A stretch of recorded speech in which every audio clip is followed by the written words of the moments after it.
Hey guys, and welcome to Should You Buy It, where all we do is talk a little bit about the game and whether or not we think it's worth the cost.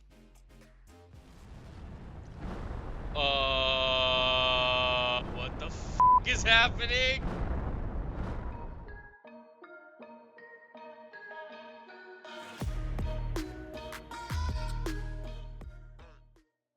In this episode, we'll be playing the Planet Crafter, the space survival crafting cookie clicker-like game where your goal is to terraform an entire planet to be habitable for the human race. The first question that we always cover in these videos is what stage of development is the game in? And in this case, Planet Crafter is currently in early access as well as currently available on PC for $20. So what exactly is the game? Well, Planet Crafter is all about you terraforming the world. If the game had to be described in a single sentence, I'd say it's honestly Subnautica in space, made with cookie clicker-like progression mechanics. The main aspect of the gameplay, of course, is going to involve you taking the planet you're on to the next tier of terraformation. In order to progress from one tier to the next, you will need to create things like drills, oxygen generators, and heat generators. At the beginning, you will most likely be using only the very low tier versions of these things. However, each time you build one of these heat, pressure, or oxygen generating structures, it will increase both its respective category for the planet as well as the planet's overall terraformation progress. But as you build more of them, you will eventually progress to higher tiers, which will provide bigger increases to each of their production rates.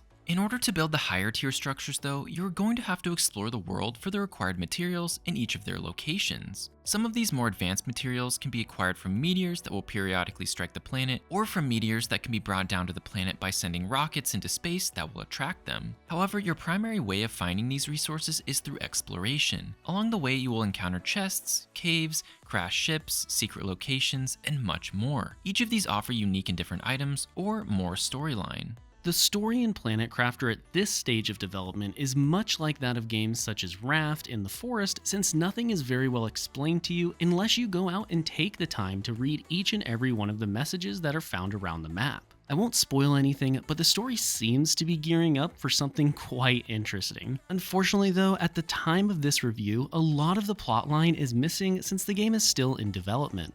With that being said though, let's talk about the coolest aspect of this game, which is the terraformation. Terraformation at the beginning will mostly be cosmetic aside from new structure unlocks. For an example, the first few things that you unlock will be things like blue skies, clouds, and rain. Each of these are primarily cosmetic, but as you progress further into the game, some terraformation will have bigger impacts. Some will create lakes on your once barren world, others will spawn in new items for you to gather, or ways to craft items in tandem with the new terraformation. The idea here is that terraforming isn't only cosmetic, but plays a vital role in the progression of the game.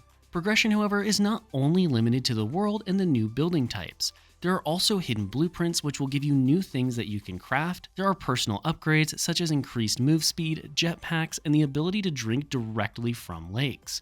There is even a finite amount of certain resources in certain buildings that will allow you to gather them indefinitely. The idea is that there is a lot of progression to be had in this game, whether it be through buildings, terraformation, or whatever else you decide to do.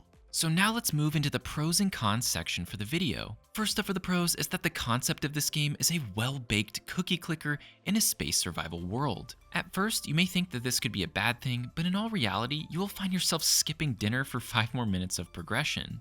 Next up for the pros is the terraformation and how it impacts the world that you play in. At first, it's mostly cosmetic and cool to watch as your planet changes, but as you progress further into the game, the terraformation can start to dramatically change the world and how you interact with it. Another pro is that Planet Crafter was incredibly intuitive. If you have played games such as Space Engineers, Empyrean, or other survival games, you may be used to spending hours in a tutorial or online to figure out the game and how it works, whereas in Planet Crafter, there really isn't a tutorial, but after the first 5 minutes of gameplay, I felt that I had a firm grasp of what I should be doing and how to do it. And lastly for the pros is that this game has an amazing demo that will give you a good taste of just about everything the game currently has to offer. If you are on the fence, the demo will surely help you decide whether or not the game is for you. Now for the cons. First up is that the game is just kind of overall janky and a little bit buggy at this point in time. What we're talking about with bugs are things like being able to clip through rocks or having a rocket get knocked over by a meteor and then despawning right in front of you.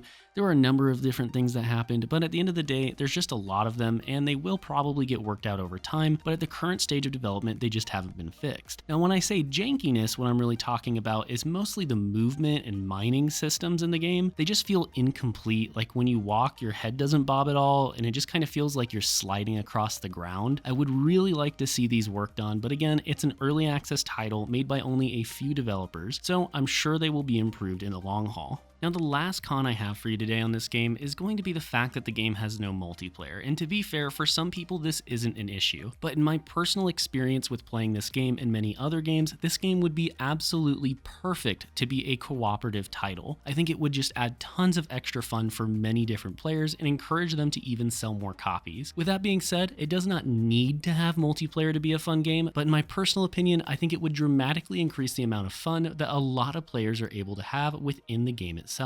So now it's time for the rating for the game, and when we rate games, we want to get 1 hour of enjoyment out of every $1 that we spend on the game. So for this game in particular, in the Planet Crafter, we would want to get roughly 20 hours of enjoyment out of the $20 that we spent. And after putting over 24 played hours into this game, we give it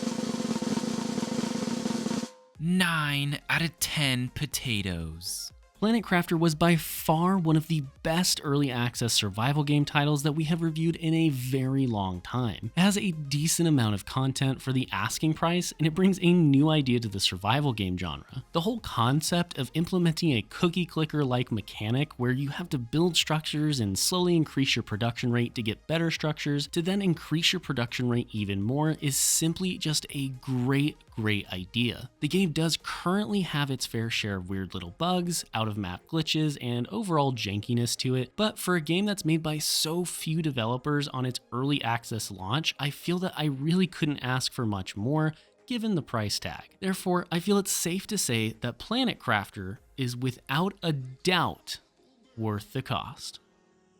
Before you guys go, thank you so much for watching, and if you did enjoy the video, make sure you smash that like button and subscribe for more gaming content. A big shout out to all of our members and subscribers, and don't forget to consider using our creator code GA1 in the Epic Games Store to freely support the channel. Otherwise, thank you so much for watching, and we'll see you next time.